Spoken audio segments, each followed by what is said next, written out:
রাজ্যে ধর্ষণ সংক্রান্ত মামলায় বিচারের গতি কমছে, পাল্লা দিয়ে কমছে সাজার হার।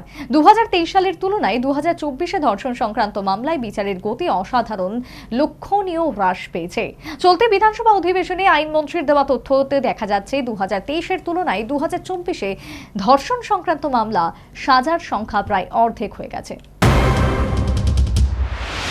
রাজ্যের বিভিন্ন আদালতগুলিতে বকেয়া ফৌজদারি মামলার সংখ্যা 37,160টি। এর মধ্যে ধর্ষণ সংক্রান্ত মামলা রয়েছে 429টি। ধর্ষণ সংক্রান্ত মামলাগুলিতে জরুরি ভিত্তিতে শুনানি করতে সুপ্রিম কোর্টের নির্দেশ রয়েছে।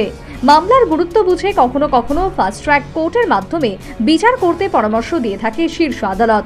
চলতি অধিবেশনে রাজ্য বিধানসভা আইন দপ্তরের তরফে যে তথ্য দেওয়া হয়েছে তাতে দেখা যাচ্ছে ধর্ষণ সংক্রান্ত মামলায় বিচারের গতি খুবই নিম্নমুখী। 2021 সালে এই সংক্রান্ত 105টি মামলার বিচার শেষ হয়। 2022 সালে রাজ্য ধর্ষণ সংক্রান্ত মামলার বিচার হয় 186টি। 2023 সালে এই সংক্রান্ত 226টি মামলার বিচার শেষ হলেও 2024-এ এসে রাজ্যের ধর্ষণ সংক্রান্ত 149টি মামলার বিচার শেষ হয়েছে। একইভাবে পাল্লা দিয়ে কমছে সাজার হার। 2021 সালে ধর্ষণ সংক্রান্ত অভিযোগে 20 জনের সাজা হয়। 2022-এ ধর্ষণ সংক্রান্ত অভিযোগে 27 জনের সাজা। 2023 সালে 53 জন অভিযুক্তকে সাজা দেয় আদালত, কিন্তু 2024 সালের নভেম্বর মাস পর্যন্ত সাজা হয়েছে মাত্র 29 জন আসামির। মোট বকেয়া মামলা 37,160টি। ধর্ষণ সংক্রান্ত মামলা 429টি।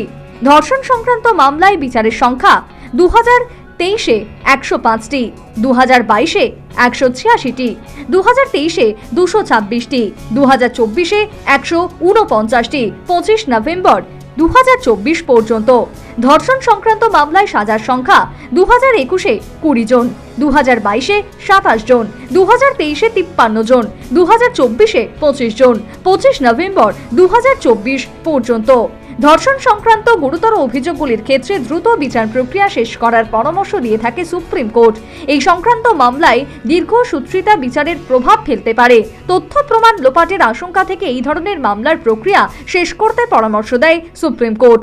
Bureau report, news vanguard. সিজা ইনস্টিটিউট অফ কিডনি সায়েন্সেস কিডনির জটিল রোগের চিকিৎসার জন্য এক উৎকৃষ্ট প্রতিষ্ঠান, যেখানে উত্তর পূর্ব ভারতের প্রথম এবিও অসামঞ্জস্য কিডনি প্রতিস্থাপন এবং মৃত ব্যক্তির কিডনি প্রতিস্থাপন করা হয়। এখানে 115টিরও বেশি কিডনি প্রতিস্থাপন এবং উত্তর পূর্ব ভারতের সবচেয়ে বেশি হিমোডায়ালিসিস করা হয়েছে এবং এই সংখ্যা দিন দিন বাড়ছে। সিজা Institute of Kidney Sciences Tripura সরকার সহ অরুণাচল প্রদেশ, মেঘালয়, মিজোরাম, মণিপুর এবং নাগাল্যান্ড সরকার দ্বারা স্বীকৃতি প্রাপ্ত।